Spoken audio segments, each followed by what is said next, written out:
A major influence and impact on your life was Uday Shankar ji, who you call Dada, and you spent much of your youth in Paris growing up. What was Paris like at that time, and what was your response to the seat of culture, really? Well, to me it is so vivid, though it happened almost 58 years ago, that I was physically, transported from Benares to Paris. And the excitement I can't describe, This change was too much for me.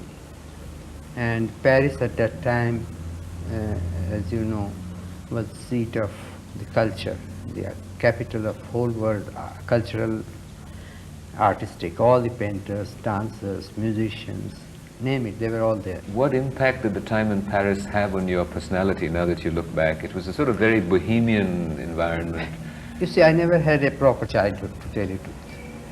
Because at the age of 10, I was immediately in the amidst the whole adult world of dance, music, and typical bohemian life at that time. This was the time of Gurdjieff and Rudolf Steiner and all the bohemians, They were the, I think, grandfather of the beatniks, who were earlier than the hippies.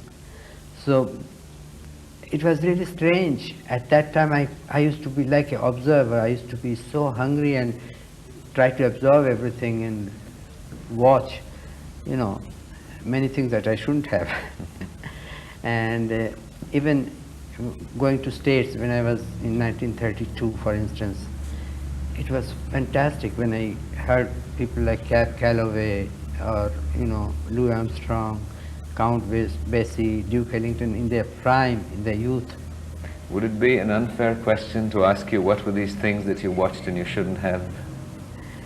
Well, Paris was Paris, an open city at that time, and there was so much going on, and being in the whole artistic atmosphere where people drink and they are so free. I see their behaviors, misbehaviors, whatever you call it. And to me I took it after some time for granted. It didn't have any. Do you feel that influenced your life in later years, that the impressions of early childhood in Paris and your way of life and lifestyle and relationships? It definitely has a lot of effect on me, definitely.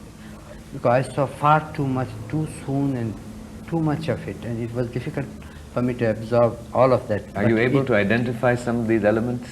Pardon? Are you able to identify some of these elements that impacted your personality and may have influenced it in later years? That's what formed my nature, which is very strange, extremes, you can say. For instance, it was Dada, who was again, a fantastic character. He was like a Superman to me in my young age. He was such a turbulent personality, such a handsome place. He was such a great dancer and personality. And he was, for years in the West, he had his painting. He got the gold medal from the Arts College in London and all that. But then he took to dancing with the influence of Pavlova, all that you know perhaps. But anyway, to me he was like a hero. And when I think of it now, was amazing that in spite of having been there for so long, become almost total Westerner, he had, because he took to dancing and he was studying all the iconography of India, legends of India, mythology and all that. Then he came for a short while and, stayed days and days in Ellora, Ajanta, just staying there, watching Kathakali for months, learning whatever he could, not really properly.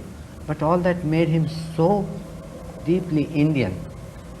And it was with being with him that I also got that, and I had just a Bengali version of Ramayana and Mahabharata with me and few of these mythological books.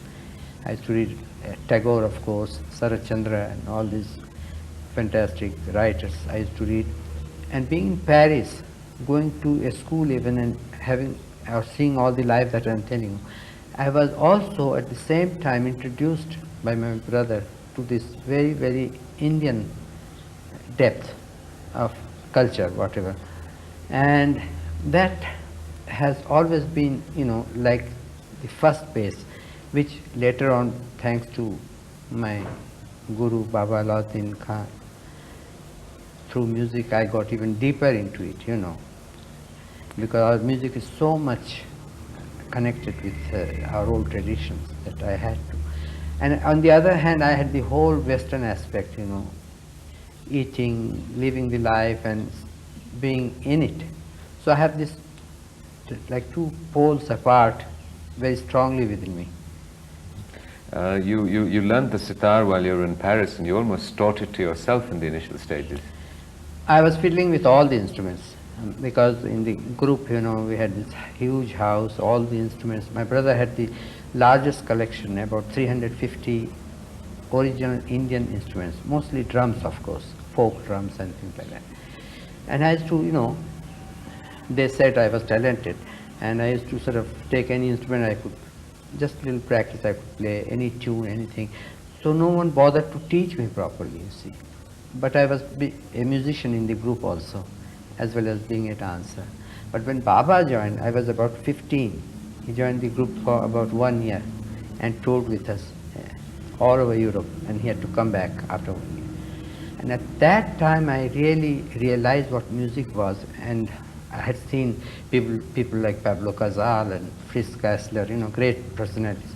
But for the first time, I saw a person, an Indian, a great musician with such a personality. He was like fire, absolutely.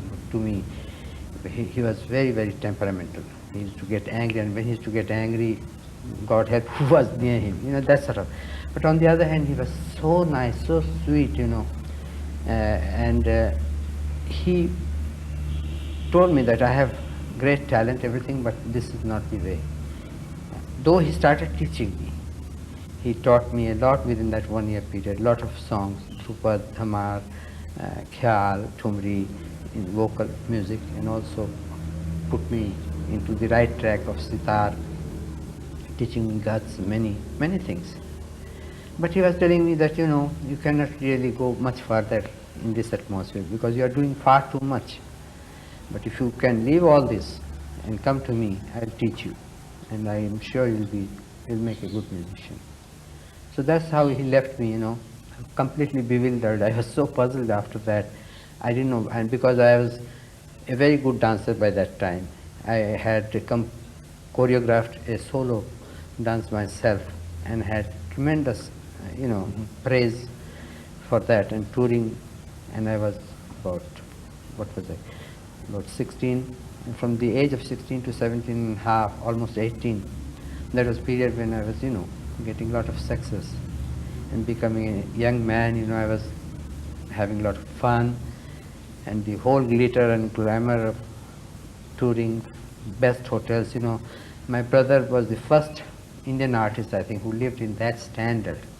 Our group was the topmost ballet company. Solomon Hurok, the great impresario, used to be our agent. So, I had to take a very difficult choice to make. And I think thanks to the war also in a way, because that also came, and my brother thought of dismantling our Paris headquarters and coming to India and starting a culture center in Almora. And that's when I decided to leave everything and go to Baba Lauddin Khan to learn music.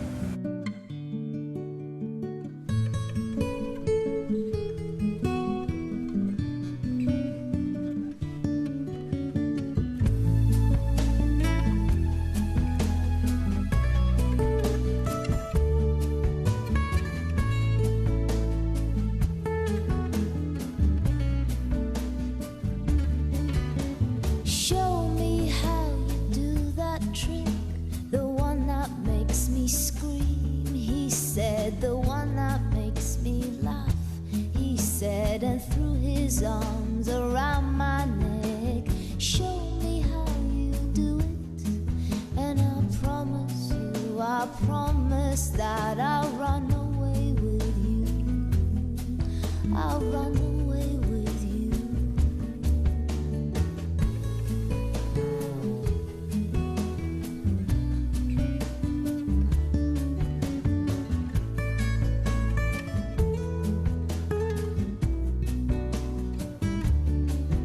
Spinning on that dizzy edge, I kissed his face and I kissed his head, and dreamed of all the different ways I had to make him glow.